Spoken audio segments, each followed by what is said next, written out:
পুনৰ আকৌ এটা মিনি ব্লগৰ সৈতে মই আপোনালোকক পুনৰ আকৌ এবাৰ স্বাগতম জনাইছোঁ। যিহেতু আজি সৰস্বতী পূজা, আমাৰ ছোৱালীবোৰৰ সাজোন কাচোন সেইবাবে মই ধুনীয়াকৈ সাজি কাচি লৈছোঁ।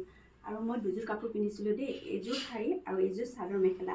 আৰু লাষ্ট ষ্টেপত মই চাদৰ মেখেলাযোৰ ডিচাইড কৰিলোঁ আৰু ধুনীয়াকৈ সাজি কাচি লৈছোঁ। আৰু কেনেকুৱা লাগিছে কমেণ্ট কৰি জনাব দেই। আৰু বলক এতিয়া কলেজলৈ যাওঁ আৰু সকলোকে লগ পাম। এইখন শাৰী মই ট্ৰাই কৰিছিলোঁ কিন্তু নিপিন্ধিলোঁ, অধিক মাছত বকলি কণা। আৰু আমাৰ ছোৱালীবোৰৰ এনেকুৱা অৱস্থা হয়, এই দুযোৰ তিনিযোৰ পিন্ধি চাব লাগিব, তাৰপিছতহে লাষ্ট টাইমত এযোৰ পিন্ধা হয়। যি কি নহওক বাৰু, কলেজলৈ আহি পালোঁ আৰু ফ্ৰেণ্ডছবিলাকক লগ পালোঁ, বহুত বেছিয়ে ভাল লাগিছে। আৰু এইটো আছিলে মোৰ আউটফিটটো, অকণমান দেখাই দিলোঁ। তাৰপিছত গ'লোঁ আমি খিচাৰি খাবলৈ, যিহেতু খিচাৰি মেইন। কলেজখনৰ লগত মোৰ বহুতো স্মৃতি জড়িত হৈ আছে আৰু বহুত বেছি মৰম পাইছিলোঁ কলেজখনৰ পৰা।